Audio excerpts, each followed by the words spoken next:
the breakout offense of 2023 will be. That more this week on the couch. Kyle, Gerard, Bauer, long time All overdue. right. Welcome. Yes, sir. Thank you for having me. This is a great opportunity. And yeah, I have three offenses that I want to talk about for breakouts. The first one I'm going to get out of the way. It's kind of an obvious one, but it's got to be the LA Chargers, right? They have everything going for them lined up perfectly this season. We could list a ton of, excuses for last year, whether it's the Herbert injury, the offensive line, Keenan Allen and Mike Williams both missed chunks of time last year. And if we look at basically like when I started to look into the breakout offenses, I looked at 2022 offensive situations. Chargers were second most in plays. They had eighth total yards, but they were 17th in yards per play. So there's a huge discrepancy there in their efficiency. I think we're going to see a lot more big plays. Of course, I haven't even said the big name Right. yet. That's Kellen Moore, Yeah. and when I looked at Kellen Moore's numbers, with his last four seasons with Dallas, things really popped because obviously offensive coordinator from 2019 to 2022. In those 4 years, they, as a passing team, they averaged 610 passing attempts, almost 4,600 yards per season, and 31 touchdowns. Now, the kicker with that stat is Dak only played in 74% of those games. So even when Dak didn't play, they were still putting up good passing numbers. And then in the two seasons that Dak played, um, full seasons 2019 and 2021. Dallas ranked sixth in plays. They ranked second in plays, and they also ranked first in yards per play and third in yards per play. So I think, again, I mentioned the Chargers were 17th in yards per play last season. Again, we already mentioned all the excuses. We're probably going to see a huge leap in yards per play and total efficiency with this Chargers offense. And then, oh my God, like Dak was QB2 in Mm-hmm. 2019, Dak was QB7 in 2021.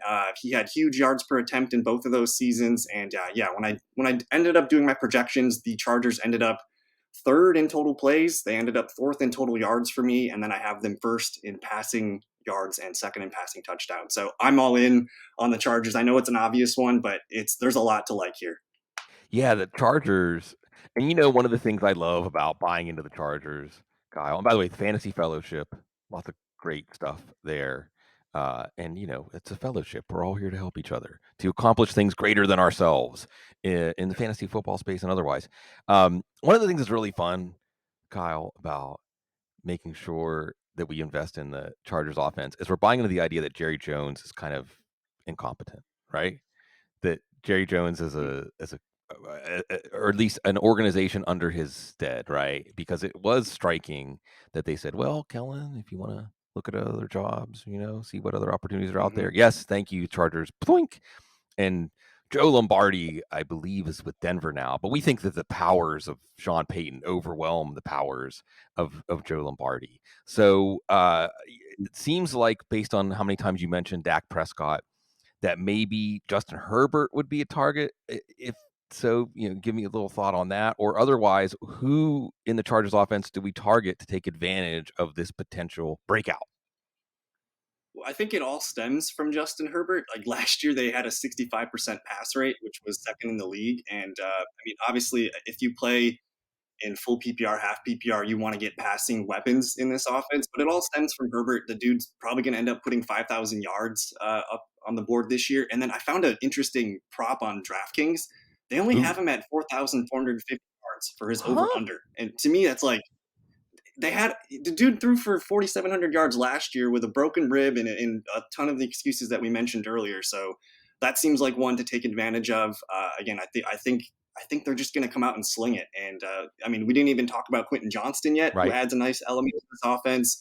And when I was looking at Mike Williams' box scores in some of his games from last year, when Keenan Allen was out, like Mike Williams was a man. Like he Yeah. was Yeah. getting 7, 8, 10 catches per game in some of those situations, putting up some really big weeks. So I mean, I love Justin Herbert drafting in this offense, and I do so many best ball drafts. The Chargers are one of the easiest teams to just stack up and line up. You can even get Eckler, middle to Mhm. end of the first round. You can come around and get Keenan Allen in the third, sometimes early fourth. You can get Mike Williams in that fourth round range too. And then Herbert's just kind of always there at the back end of the fifth round. You don't need all the Chargers. You can just pick one or two of these guys. And then Quentin Johnston's pretty easy to get in the seventh or eighth round, depending on where you're playing. But it's all Justin Herbert to me. I think this is going to be a really fun electric offense this year. I like that you mentioned that. I forget who show I was doing recently asked me about stacks. And it's not so much stacks that you ideally want. It's stacks that you can get at a reasonable price. And Justin Herbert and Mike Williams makes a lot of sense with an offense that's Mhm. going to be taking more shots downfield. And I really, Kyle, spending a lot of time in my mind, at least. Well, I spend a lot of time on my all the time in my mind, Mhm. but comparing this year's ADP to last year's, or Yeah. even thinking about expectations, range of outcomes as we saw them at this point last year versus this year. And if I recall, Justin Herbert was a player that ADP put on the verge of joining that elite tier of fantasy quarterbacks. And obviously, it was very disappointing. Another thing we can add to this picture, too, is I feel like the Chargers had terrible offensive line injury luck again last year.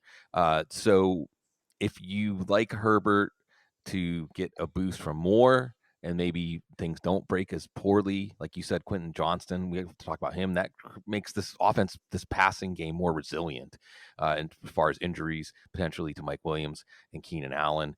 And yeah, I think that absolutely the Chargers are a team that we want to look at as kind of picking up where we thought Justin Herbert's growth curve was going to go last year. Just Mhm. happens a year late. We have short attention spans because I have a little bit of a kind of longer attention span because I can type things and remember them. You said you have 3 breakout offenses. Tell me what the I other. have Yeah, who are the other 2? Well, the other thing too is with the other two teams that I picked, they're also really easy to stack, and I found myself just ending up lining these guys up in my draft, and it's a lot of fun. I'm going to let you pick these which one we talk about first. These two teams both finished outside the top 10 in total yards per play last year. One of them has a new offensive coordinator that we're pretty excited about, and the other team, they're we didn't get their full best effort last year. We only saw their quarterback for a little bit of the games. So you have two options there. Do you want the new offensive coordinator one, or do you want the one that we didn't see as much last year? Ooh, I'm gonna embarrass myself and say, let's talk about the Ravens. It's the Ravens, my man, and it's Todd. It's all about Todd Monken. Of course, you have the additions of Zay Flowers, Odell Beckham, Nelson Aguilar.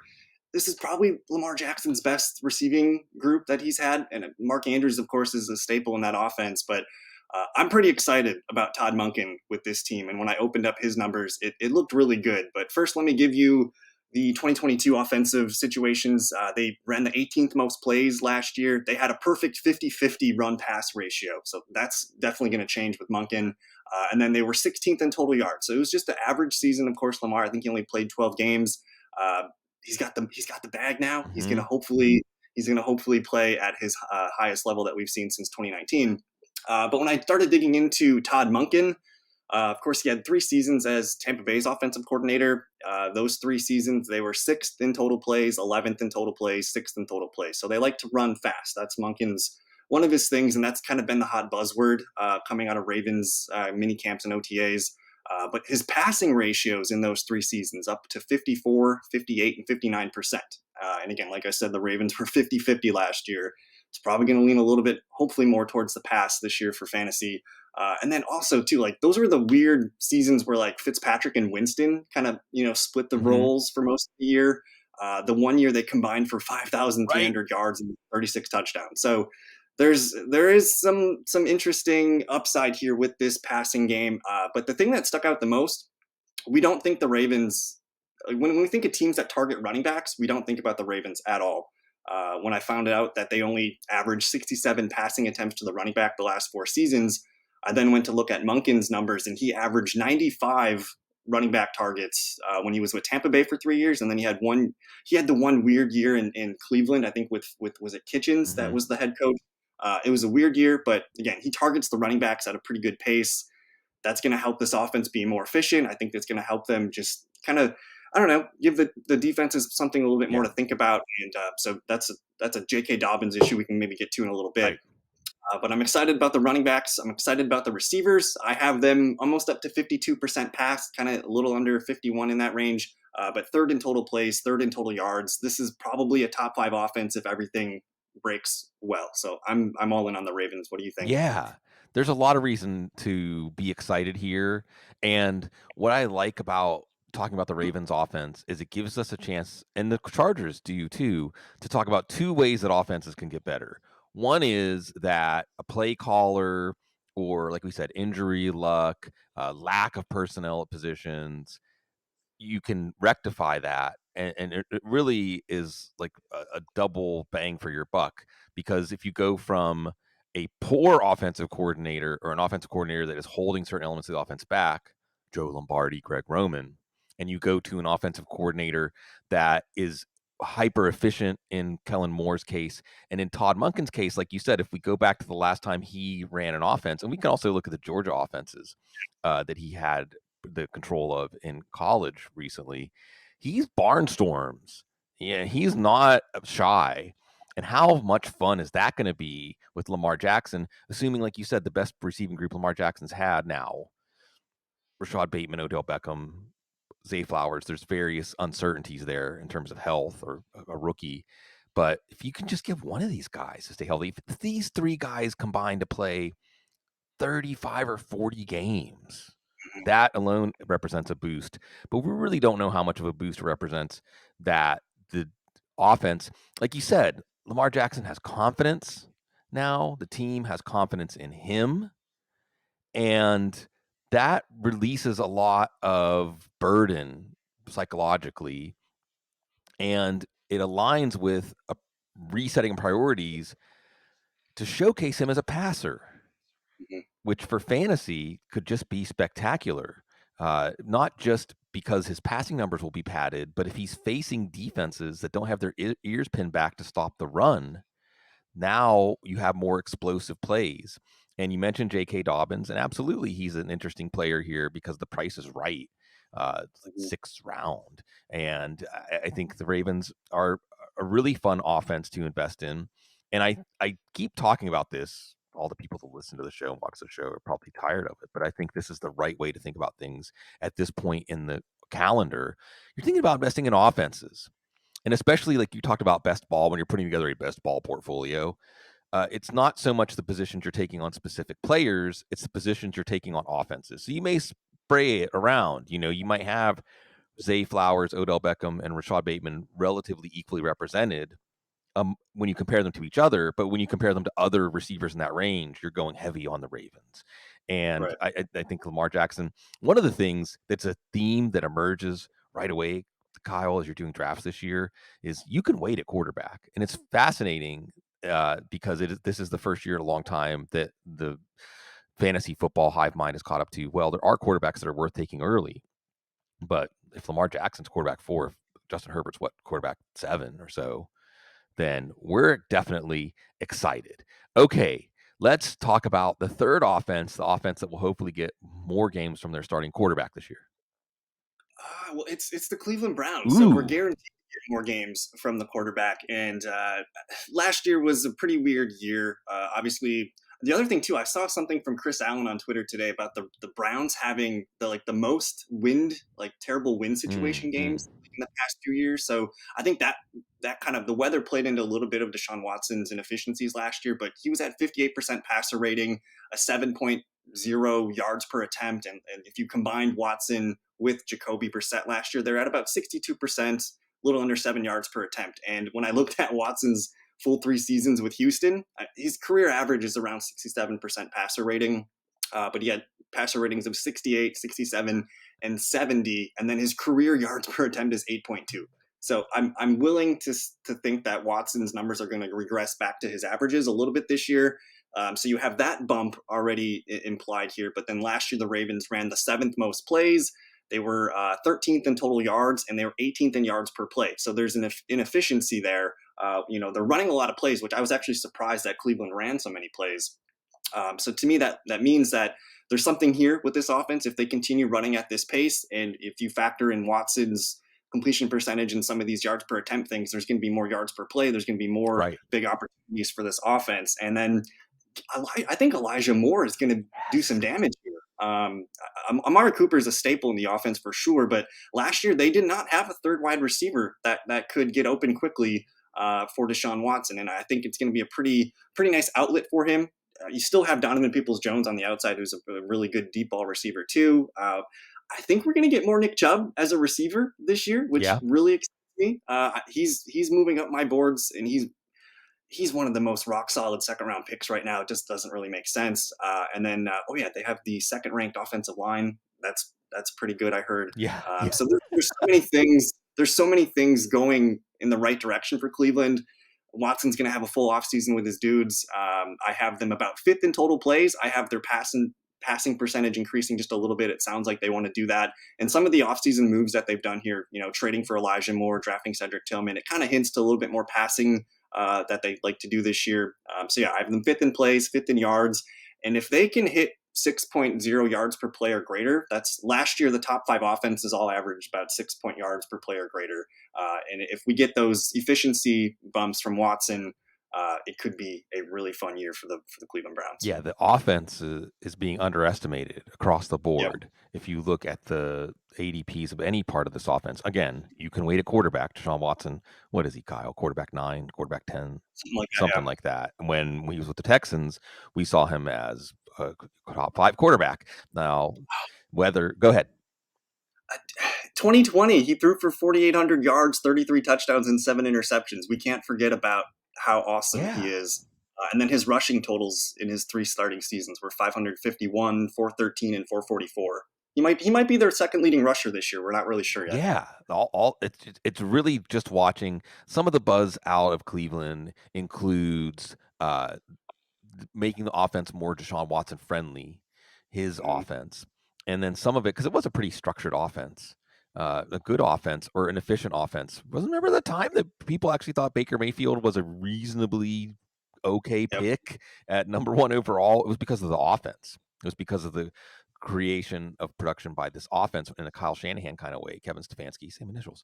But now it's more like you're relying on the excellence of your quarterback, and well, for what they paid him, he better be excellent. I really think that Elijah Mhm. Moore, the other thing you're hearing buzz about is the connection between Watson and Moore. And I think, Kyle, you're going to see Amari Cooper and Elijah Moore's ADP get a lot closer as we get into the prime of draft season. So I think that's a good one. And I think you're right to point out that if Deshaun Watson is anything like historical Deshaun Watson and not what he was for those last 6 games last year, then yeah, there's going to be a lot. You're going to be happy when you took Browns, most anybody, including Nick Chubb. One of the things I love just real quickly about draft strategy is if you draw a late first round pick, you can start to really think ahead, especially in a high stakes league where you're setting your lineup every week. You can really Mhm. start to think ahead to a running back start. And Yeah. basically, there's not much that your league can do to stop you from getting 2 out of Bijan Robinson, Jonathan Taylor, Tony Pollard, and Nick Chubb, and Saquon Barkley. You're going to get 2 of those 5. Like if you drop pick number 9 in a Mhm. 12-team league, you can pencil in from a strategy point of view, I'm going to get 2 out of those 5. Right. Any of them could be running back 1 this year, any of them. So that's pretty exciting in terms of if you're the kind of person that really likes to know the highest level part of your draft strategy, and then you can really start to focus in, okay, if I'm starting running back, then I know those pockets and the third, fourth, fifth, sixth that I'm going to look at which wide receivers am I going to be targeting. Like you said, you can start looking at stacks. You can start thinking ahead to, maybe I try to stack Mike Williams and Justin Herbert at the 5-6 turn and things like that, because you don't have to dabble in running back really until like the 9th, 10th, 11th round. You've got your starters. I feel like now, will that be true come late August, early September? We'll see, because things tend to catch up. But I know one of the big trends that folks have been talking about is how few running backs are going in the top 20 picks compared to previous years. Okay, you mentioned projections. I like this because when you mention your projections, Kyle, you give some hints at your process, and I want to Mhm. talk a little bit more about that. Again, you're Sure. going to find all this stuff at the Fantasy Fellowship. Yep. It's good stuff, folks. Make sure you're checking out. If you listen to the show and you haven't checked it out, check it out. Um, so it sounds like you're very aware of the 30,000-foot view of offenses. And of course, this trickles down to individual player projections, which helps create rankings and so on.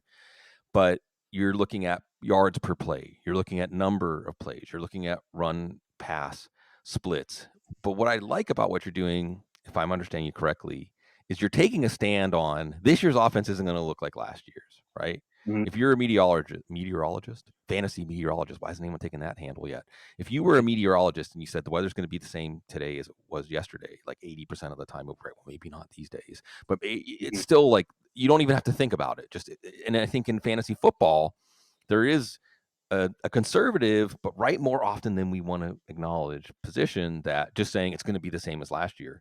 Now, where that tends to fail us is when very important things like stuff we've already talked about, personnel, coaching has changed. Then Mhm. it's not a sensible position to say the different offensive coordinator, different personnel, it's going to be the same as last year. Um, so we've talked about offenses that you were more optimistic than the 2022 baseline.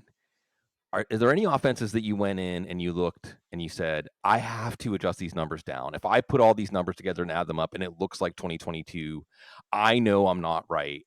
There's no way their yards per attempt is going to be the same.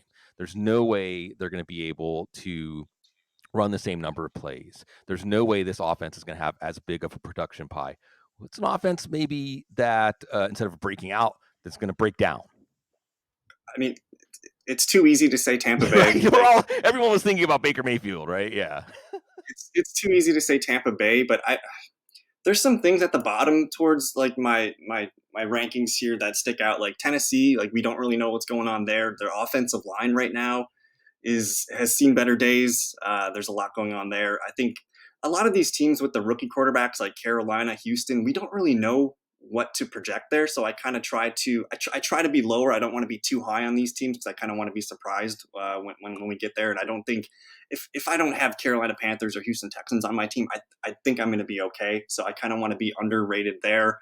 But there's a couple other teams like I'm still not sure like what Chicago is going to end up doing with their passing rate. I think everyone wants it to be higher, but I just don't think it's going to be. So that one I kind of kept it very similar to what it was last year. Let's see. Atlanta is another team that I think is just going to continue to run the ball. I don't know if we can adjust their passing numbers a little bit higher. Although Ritter didn't do terrible No. his last 4 games. I think there's a little something there. But nothing really stuck out. I think there's teams that, if anything, there's teams that like were at the bottom last year that I think could take. I don't want to call it breakout, but there's like teams that are going to take step forwards this year. And I think instead of looking at the teams that are going to regress, I've been more looking at the teams that have room to grow up, to go up, even if it's just a little bit. I want to buy into those because there's some cheap offenses to invest in. Three of the ones that stick out: New Orleans Mhm. is a great one. The Steelers is a great one, and it's ugly, but it's the Patriots, man. They're so all these teams are Yeah. cheap to grab an ADP, but there's I can easily see each team succeeding expectations from last year, and they've all done things to show us this offseason that they're going to take a little step forward in offenses this year. So I want to talk about the Steelers with you, man. Yeah. Yeah. Well, look, Um, go ahead. Go ahead. well, it seems like it's pretty easy now that we have Kenny Pickett coming into year two. I think just that alone, going from rookie to year two, you're going to see a little bit of growth from him right away. But when I was looking around and like I really liked their draft. I thought they had a really nice 2023 draft, and their offensive line, PFF has them ranked 12th. Like, when did Whoa. that happen? Yeah. When did this happen? They were a bottom five offensive line the last year or two, it seems like. So just looking at the offensive line and some of the pieces that they've added just as a whole, I think it. I think it's going to Yeah. be a fruitful season for them. They don't even have to be a top 10 offense. Right. They just need to be about average because we know their defense is going to lead this team. So if they just perform a little bit better from last year, there's going to be values in this offense. I mean, we don't have to get into Najee Harris or anything, but I like all three wide Mhm. receivers. Or I like Deontay. I like George Pickens. I love Pat Fryermuth. And if you need a guy in best ball late, Kenny Pickett does look fine. But and then Jalen Warren, of course, I think he's the kind of the darling right now of summer for running backs. But it's a fun offense. I'm just curious, man. Like, where are you at with Pittsburgh, and what can we be excited about? Yeah, I'm glad you mentioned rankings. I'm glad you mentioned that, hey, this doesn't have to be a top 10 offense because I think, and this applies to New England also greatly. i- If this is where rankings can throw us off, okay?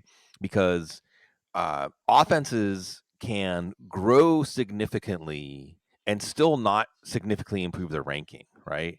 Even if New England and the Steelers don't end up in the top half of the NFL in efficiency and sheer production and things like that, they were so inefficient for stretches of 2022 that just mere competent, functional offenses. But like you said, these also are going to be defense and special teams for New England, that driven teams. They're not going to be barnstorming like Todd Monken. But I think you're right to focus on Pittsburgh. They got Isaac Siamalu, so they have, with some cast-offs, they've really done a great job shoring up the interior offensive line.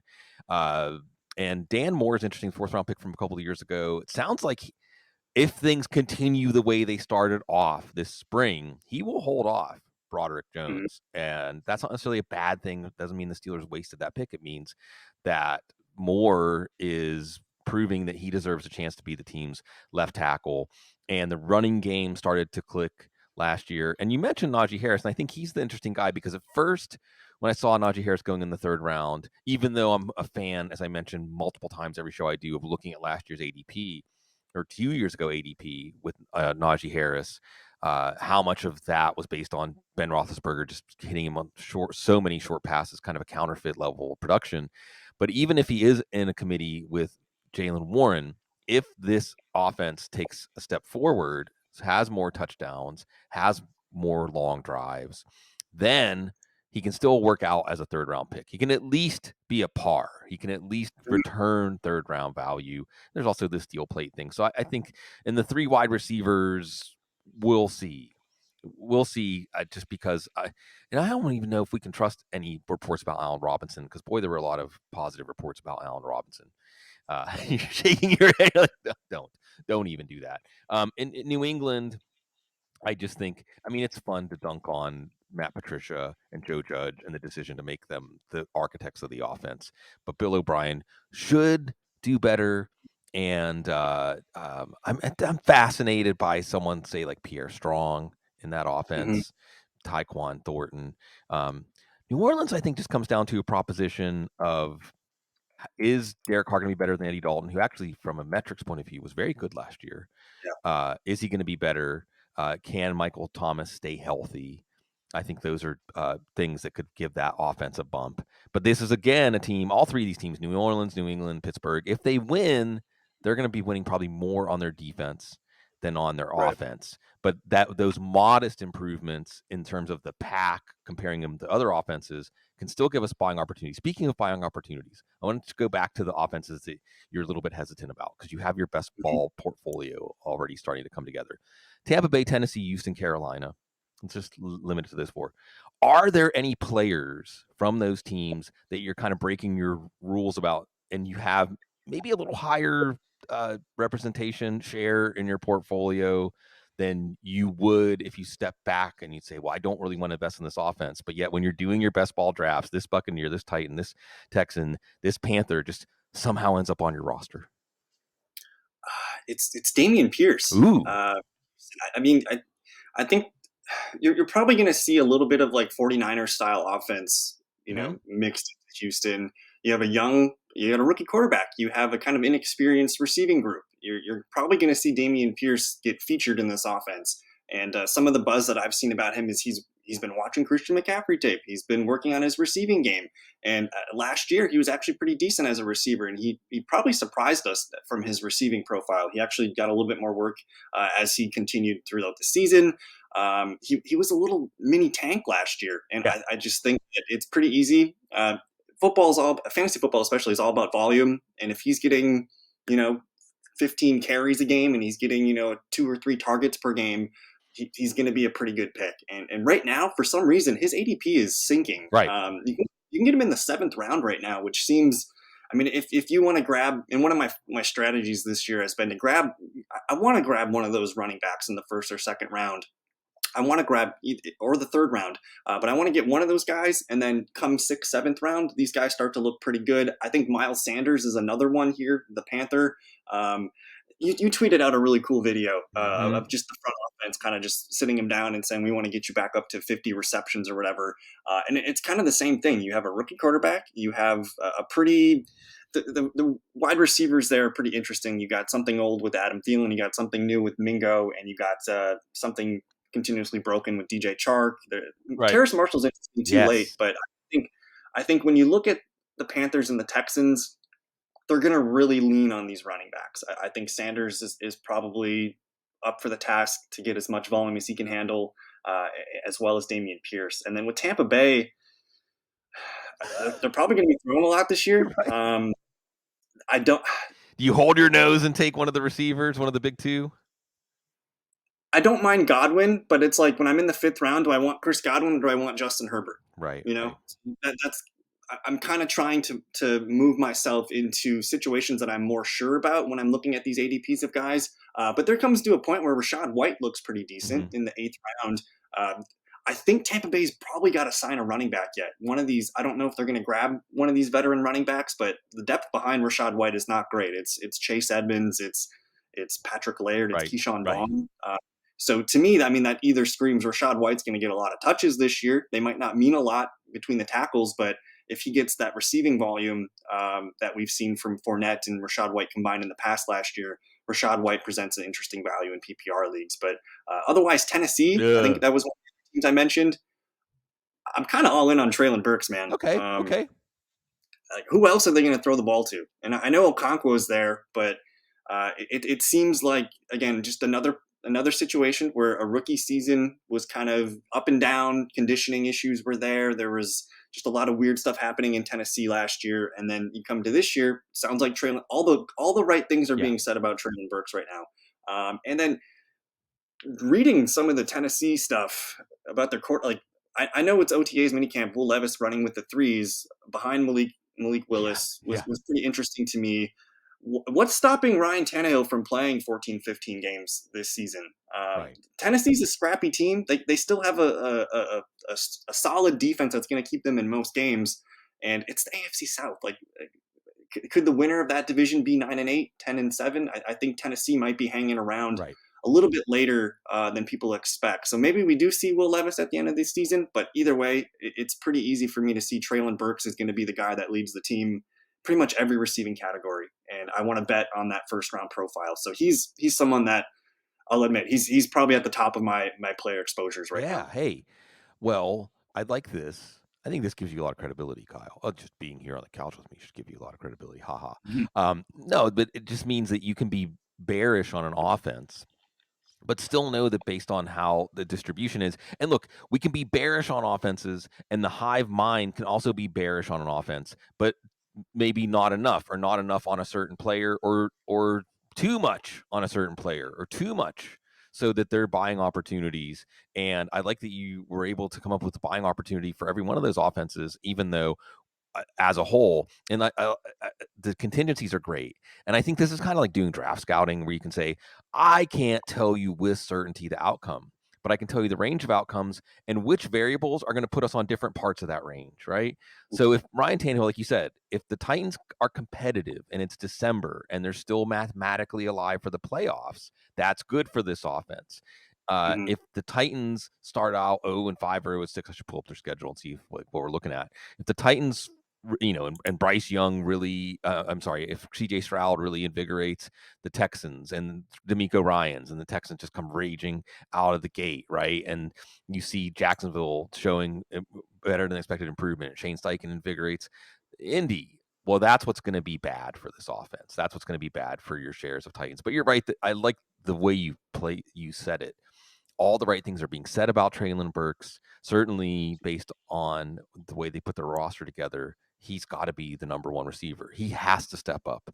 He has to be somebody who can do more for them. And so all that stuff makes sense. And you mentioned Miles Sanders. Something that really seems to be very salient there is Deuce Staley, right? Mhm. Deuce Staley puts together good running game plans, and I am definitely interested. And we don't like Chuba Hubbard that much. Raheem Blackshear is a solid player, going to be a contributor, but it's almost by default. There isn't even a Boston Scott. There's certainly not really a Kenneth Gainwell in this offense. So almost by default, if this offense, again, you're keeping down expectations for offenses with a rookie quarterback. But if ADP is too bare, and this is where I'm going to pound on the table for Terrace Marshall, right? And I feel like Kyle, a theme as I step through the rankings, the offenses, and look at ADPs and see, I mean, what, if anything, is in fantasy football drafting? Is it just an exercise in where do I think people are wrong? Where do I think the masses are wrong? Either too high or too low. And I feel like Terrace Marshall, in a lot of these cases, Damian Pierce is another good example. And this again, where I think I really need to just, when I get back from vacation, no couch for the next 2 weeks, folks, but there's going to be some audibles coming out. Preseason watches is going to start. You're still going to get some content. Still going to be there on the YouTube channel for Cecil and I on Tuesdays. Anyway, when you look back at the previous year's ADP and you look at this year's ADP and you say whether they meant to or not, the fantasy community is taking a stand. Damian Pierce is a good example. Damian Pierce was moving up with a bullet last year as we got closer to drafts. Where did he level off, Kyle? 5th, 6th round? I think so. That's right. Yeah. So Damian Pierce, who has now proven that he belongs in the NFL. He has proven, I know Devin Singletary's there, and I like Devin Singletary. I think he's going to be one of those guys we say, what if a team ever really committed to him? But Damian Pierce has actually affirmatively proven that he deserves the opportunity he got. The offense should be vastly improved at quarterback. We know they have a good offensive line. They should have much more competent coaching on the offensive side than they've had. And again, we don't know how much Davis Mills was holding this offense back. Right. Damian Pierce should be going at or earlier where he was going last year. Now, some of this could be that running backs as a whole are getting pushed down the board because so few are going in the top 20. But we've mentioned a lot of different names: J.K. Dobbins, Damian Pierce, Miles Sanders. We could throw some more on logs on the fire here. DeAndre Swift, right? I mean, you can start stepping through the 6th, 7th round range in running backs, and there should be at least one name that emerges for you in lights. There should be at least Right. one name, and then, like you said, you can. Well, I said start running back, but like you said, maybe one running back in the first 2 rounds is enough. When we look at that 6th, 7th round running back range and see names that have the ability to greatly outperform that, Rashad White, another one that greatly outperform that. And Damian Pierce definitely stands out there. Miles Sanders stands out there. And this is good, man. This is good stuff. And this is where I know that Underdog, didn't they? I feel like they just opened up a contest that like it's 2/3 sold out. 2/3 of it sold like the first day. So there's going to be a, Yeah. go ahead. I was going to say, you're talking about the Pomeranian that came out yesterday. Yeah. It lasted maybe 5 hours. Yeah. When I woke up, it was 50% filled, and then I'm like, screw it. I'm just not going to get in this one, I Yeah. guess. But yeah, it was hotcakes yesterday. And well, I mean, it's nicer to think about your fantasy team than other things that are going on in the world, I guess. So keep it coming, Underdog. But you get lots of opportunities, especially before training camps open, to try to exploit these inefficiencies and Mm-hmm. put your beliefs into action. That's what's really fun about this.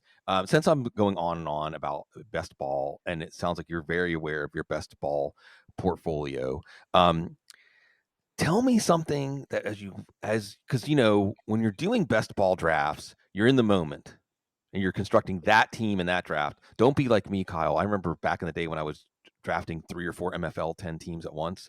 I would Yeah. every now and then maybe mix up which team I was drafting for, and then look Yep. and go, "Oh, I just stubbed my Yep. toe because I thought I was drafting for this one."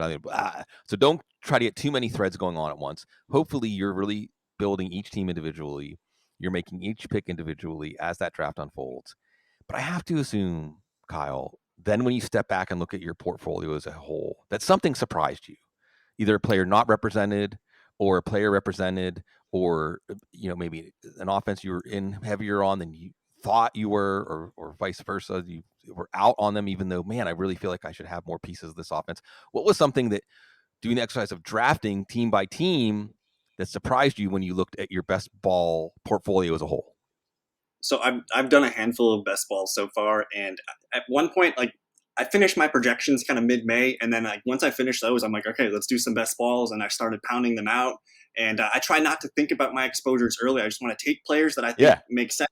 And then so this past week or so, I've been looking at what I've done and like, oh my god, I got to get more of him. I got to get less of. I'm trying yeah. to even up my exposures right now. So I guess something that needs to probably be I haven't been taking a ton of the top end quarterbacks. Hmm. I probably need to get my exposures back kind of to market on that side. of things. But otherwise, like, I'm trying to think. I need to stop. I need to stop doing the same thing over and over and over again. Okay. I think that that's the number one thing that I've learned, and I'm better on different sites. Like one site, I'm pretty dialed in with my ADP, but sometimes, like on DraftKings or Underdog, like things are out of whack, and that's what you're talking about, taking advantage of those ADP issues. But at the moment, right now, man, I I'm in love with the Saints Okay. offense. They're super cheap ADP buys. We don't know what's going on with Alvin Kamara. So the situation that I've identified that I want to be heavy on is the Jamal Williams, Kendra Miller side of things. And I know Kendra Miller hasn't been able to do anything in OTAs and minicamp yet, but man, that reveal when we get to training camp, if I have a feeling he's going to end up having a lot more juice than Jamal Williams does, and once we see that, that it could be like, oh my god, like he is the guy. Mhm. But again, we don't know what's going on with Alvin Kamara. I want to be heavy onto that Saints situation. Also, like the Saints schedule, when I did my schedule stuff, like they had like the second easiest schedule going in this year because I looked at all the DraftKings expected win totals, and the Mhm. Saints probably have like one of the easiest schedules this year. So I want it to be overweight on the Saints. Teams that I probably need to be catching back up on. I probably need to draft some more Bears running backs. Okay. That's definitely one that I want to get more exposure to. I don't know what the answer is. If it's Khalil Herbert, if it's Deonta Foreman, if it's Rashawn Johnson, I think they all can be serviceable for a handful of weeks here in best ball. But otherwise, I'm trying to think here. Um, Vikings, man, the Vikings are a fun offense.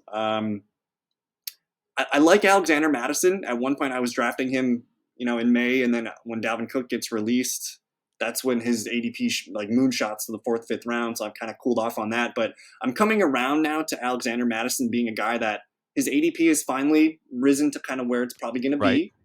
And he was touching the fifth round, but guess what? He's kind of coming back a little bit into the sixth round, and so that's where I've been taking more stabs at him. So again, doing as many best ball drafts as I've seen and just doing them daily, you start to see the trends. Like Yep. I'm seeing Burks move up, so I want to cool off on him, and that's the beauty of doing basically a best ball draft almost every day. You're going to see things that are moving up, see things that are moving down.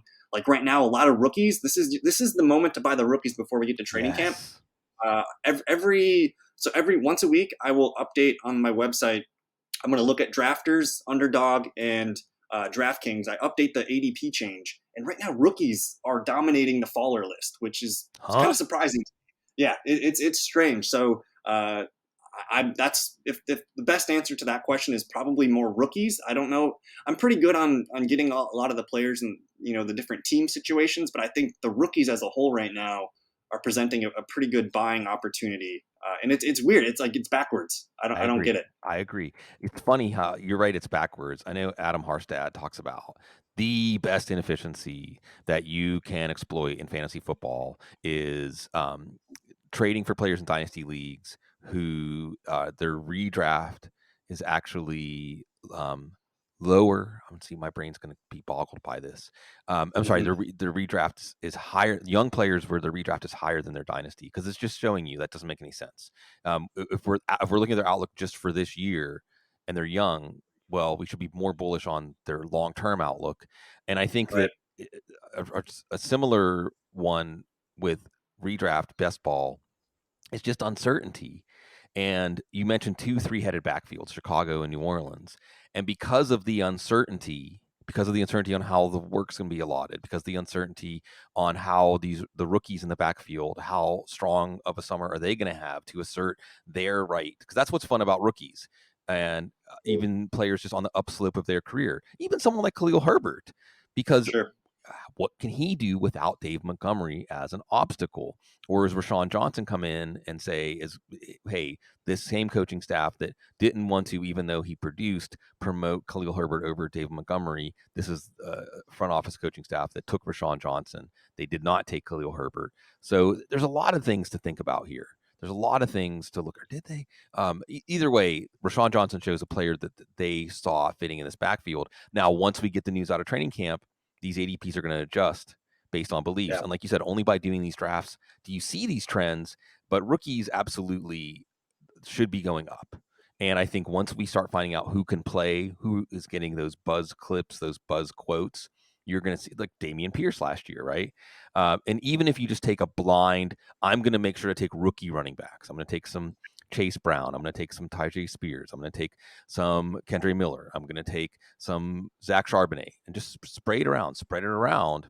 At least one of those guys, their ADP is going to be significantly higher, taking advantage of uncertainty. And I think that that's absolutely a good way to approach it. We're like 45 minutes. I mean, we could talk more football. We may end up talking more football. I guess I'll start out. I want to do off the rails because I mean, just and for folks that don't know KGB, did I say your name correctly, by the way? Kyle Gerard Bauer? Correct. Right. Okay, good. KGB. What is it now? The FSB? You should know, right? If you go by the initials KGB, isn't that what the KGB is now in Russia? The FSB. Anyway, I have no well, idea. good. I have no. I'm sorry for even making that association. Then No, maybe it's because I'm a child of the '80s, right? Um, the reason why I have my middle name on my Twitter handle is just so people know my middle initial is G, and I'm not some kind of whatever Russian spy fantasy guy. So no, that's why it's no, in there. Yeah. most certainly not a Russian bot, or the Fantasy Fellowship is a very much alive and human site. But I have always enjoyed our interactions a lot. And you're steady. You may not know it, man, but you're like one of those people that's like a rock for me because your positivity and your enthusiasm to participate is one of those things I looked forward to, especially when we spent more time in the chat room. Yeah. And your site's great, your work's great. I guess first I'll ask, why football? Why fantasy football? Where does that story start for you? I mean, I was born in Green Bay, Wisconsin, Ah, so I didn't have a choice.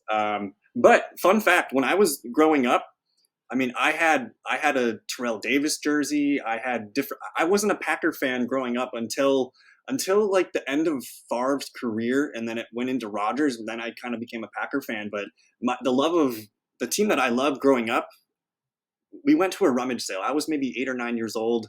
They had a Tampa Bay Buccaneers like helmet, hmm, plastic cheap helmet, and I got it. And so I was a Tampa Bay Buccaneer fan. I watched the defense dominate. I got Derek Brooks jerseys, so sweet. that's what I loved early. But it's you're kind of just a at the end of the day, you're kind of just a combination of what your parents like. And my dad's a huge sports fan. We Yeah. watched football growing up. He introduced me and my brother to our first fantasy football league, and it was trying to think. It was like one of those Yahoo salary cap leagues, just real old school. And that we were hooked. Our Sundays would be spent basically watching the game trackers. Like we wouldn't even watch the games. We would watch the fantasy. Oh, 4 yard carry. Uh Like we huh. would Uh just huh. literally watch trackers back in the day. So that's what got me into fantasy football, and it kind of just snowballed and continued to do so. And then honestly, man, like you guys with football guys, uh, you guys have paved such a pathway for everyone that has their own podcast, website, fantasy football stuff. You guys have presented it in such an awesome way that it's like it's so fun to do this. Hmm. You guys showed what is possible, and I think you guys continue to evolve as well, which is great to see. Yeah, it's rooted deep, and at this point now, I just want to share. I just want to hang out, and I like to learn too. Like Yeah. coming on this show, it's a way for me to share things. It's a way for me to learn things, collaborate. You can't be afraid to comment on someone's Twitter feed or something like that. Have some conversations, and it's just fun to be a part of. It is. So It is.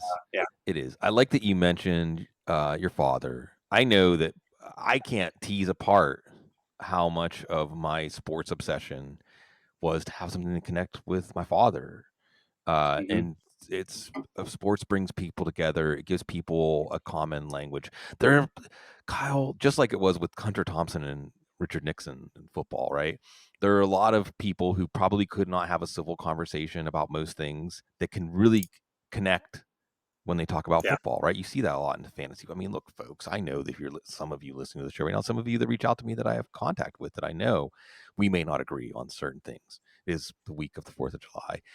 But we can find a sense of mutual respect and a sense of acknowledgement through validation, through football, and even within your family, and certainly within male socialization and how that works for sure. I'm glad you mentioned that. If it wasn't sports, Kyle, if you had to do a podcast, if you had to make a website, if you had to do something where you were thinking about it a decent amount of the day, what would it be? What's something else you have a passion for? I mean, I haven't done it in a while, but I used to make music Okay. quite a bit, just electronic, beats, drum beats. Oh, nice. So I need to get back into that. I miss that. But at the moment right now, man, I love to cook. I love to. The other thing too is reading's been a good one Always. lately, and then. Um, 2020 happened, and then I just got a ton of house plants, man. So I Yeah. have tons of stuff. I got lemon trees growing on my balcony in Wisconsin right now. We move them indoors. Tons of cool stuff like that.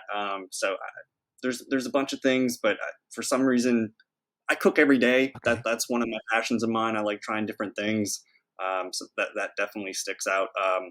But then I know you said not sports, but dude, I've been into Dynasty baseball again Okay. this year. Hey, I baseball. I'm following baseball as close as I have since the Bonds Van Slyke era of and Bonilla. Well, happy Bonilla Day just passed. So yeah. Yeah, Oh, I'm happy. So I see your old English. As if you're not watching the show, he just put on the old English D.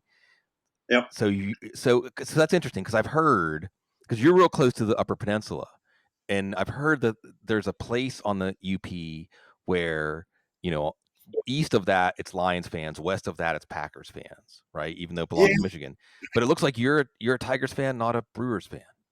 No, so I'm definitely a Brewers fan. My girlfriend grew up about an hour north of Detroit, Okay, so I've I basically kind of just embraced the Tigers as my other Detroit okay, team. Lions excite me though. I still like the Lions. I'd love to get to a game there, but the Tigers are fun. They got a young team. They're not the greatest at the moment right now, but I ended up grabbing some of their young guys in my dynasty sure. baseball leagues. Oh, I love it. That's just a different animal compared to football. Dynasty baseball, like I'm drafting 17, 18-year-old kids. Mm-hmm. Mm-hmm. I get to Rookie pick on. ball. Yeah. Yeah, and man, we took a trip to Asheville, North Okay. Carolina, and we just wanted to always go there. And then when I learned that they had the Asheville Yep. Tourists, that's one of their baseball teams.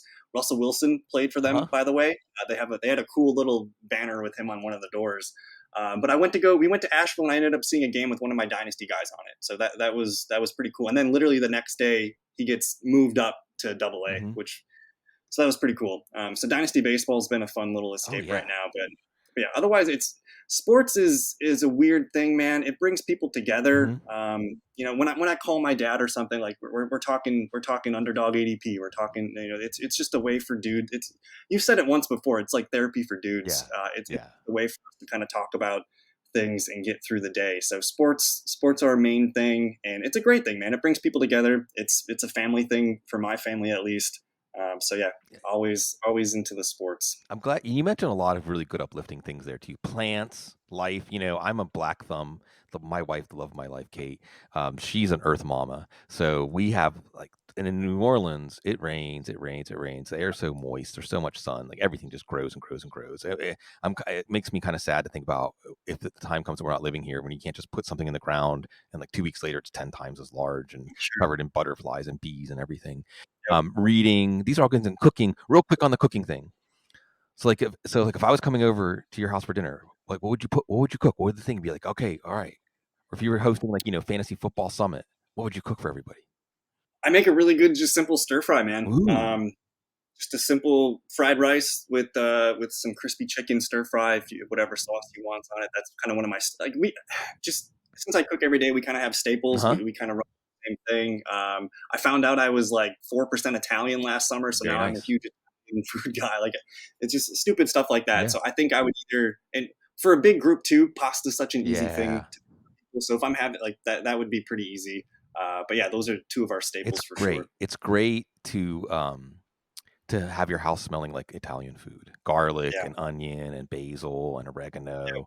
And again, down here at the farmers markets, it's one of the best things. There are a lot of reasons I was looking forward to moving to New Orleans, and one of the very best things here is the farmers market. It's all that Mississippi Delta soil and the garlic. Oh man, Mm, uh, one thing I've learned. The bit of cooking I've done is you can never have enough garlic and cinnamon. Like whatever the recipe calls for, like double it, triple it. You can never yep. ever have enough. And yeah, stir fries are awesome too because it's scalable and extendable. Like whatever's in season. Whatever. You just Yeah, throw you whatever in there, you know? That's awesome. But you mentioned dynasty baseball in minor league is great. Like, I'm gonna go off there. This is where the viewership just drops off. Like, deep, we're deep. no, but I love it because I like to tell stories about my very first real hardcore fantasy league was run on Yahoo Groups. It was you had a franchise in every one of the sports. There were 20 of Oh, us, yeah, and you these. competed against each other in every sport, and it was all salary contract. And you could sign. You had 40-man roster in baseball, so you could sign. I remember one of the ones I never really got to reap the rewards of this because once I started doing fantasy football in 2006, I dropped out of this. I think I signed Hanley Ramirez when he was in rookie ball. Like I was reading Sure. about him for the Red Sox, and it's fun because in baseball, it's kind of like in dynasty football, like Devy leagues, where you're drafting players that are still in college. But in baseball, you're drafting players that are even more embryonic, right? I'll give you one since you're into dynasty baseball because Biloxi, the Biloxi Shuckers, Yeah. YouTube don't demonetize me for that.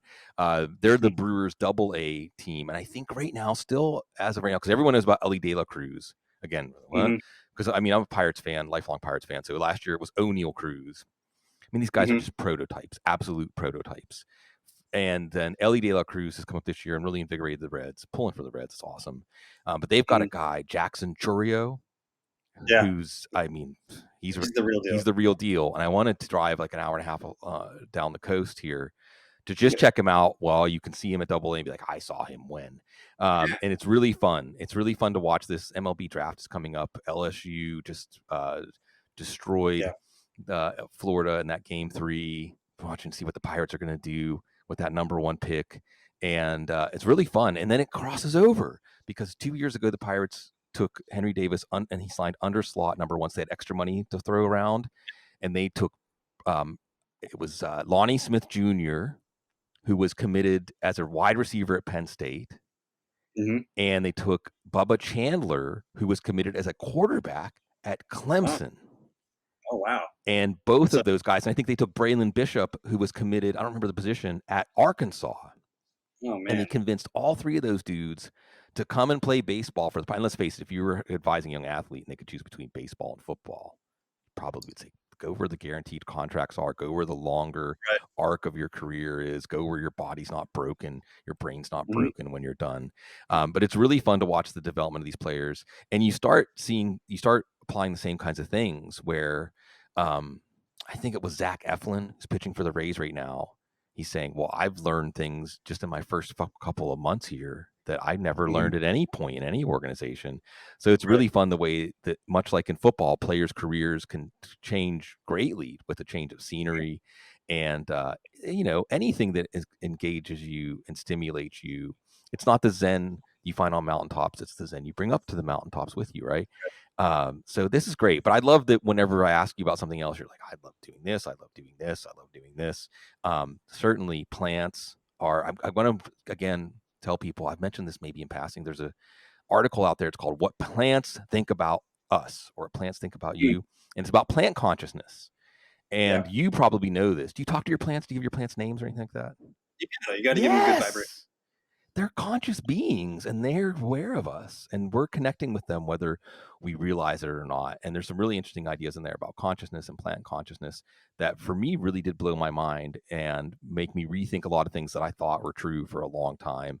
And I think inquisitiveness is, like you said, you mentioned this earlier in the show, inquisitiveness, I think, is one of the things that binds us all together in the fantasy football world. And it brings our minds together and we handshake over fantasy football, but we find great people out there, people like Kyle, Gerard, Bauer, the fantasy fellowship. Just finished watching Lord of the Rings again with a 10-year-old. It's still Hmm. awesome. Real quick, go ahead. I was going to say, if you're on HBO Max, they have some extended cuts of Okay. Lord of the Rings right now, and it's like watching a brand new movie, man. Like Oh, wow. there's scenes in there, yeah. Like we were watching it and we're like, oh my god, like I don't remember, like it just felt like a whole new movie. And they're longer. All 3 of the main movies, they all got extended cuts on That's Max, awesome. and Real quick, first so thing popping in your head, who are you in the fellowship? uh, Aragorn, Oh, that's a good one. That's a really good yeah. one. Big O.